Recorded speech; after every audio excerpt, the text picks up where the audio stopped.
Right now, your brain is being controlled, not by a person, not by a drug, not by anything you can see or touch or fight back against, by a cheeseburger.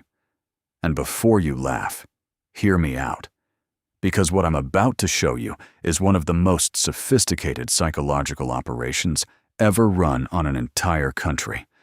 It took decades, it cost billions, and it worked so perfectly that most people who are trapped inside it right now have absolutely no idea it exists.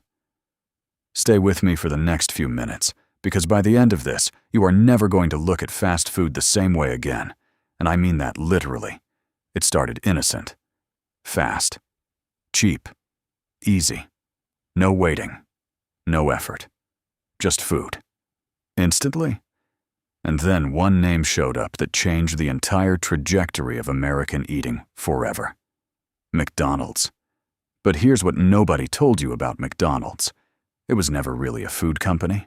It was a system, engineered from the ground up for one single purpose: speed and repetition. Get you in, get you eating, get you back.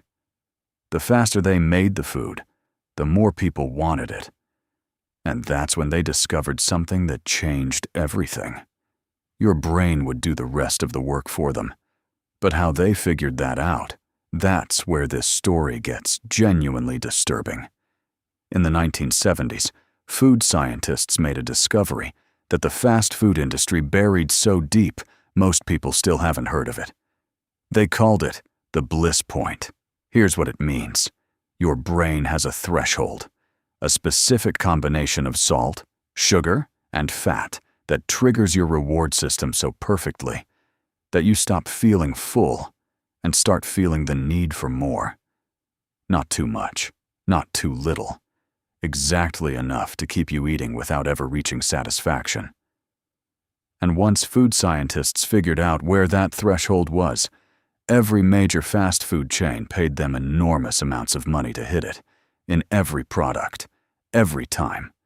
Your craving isn't random, it's a formula. But here's the part that should actually scare you. The bliss point was just the beginning, because taste, it turns out, was never their most powerful weapon. They needed something stronger than taste. They needed your emotions. So they went after the one group of people whose emotions are the most raw, the most unguarded, the most permanently impressionable. Children, Happy Meals, toys, clowns, playgrounds inside restaurants. They weren't selling food to kids. They were selling memories. Because here's the neurological truth they were exploiting. The emotional associations formed in childhood are among the most durable memories the human brain creates. They don't fade. They don't expire.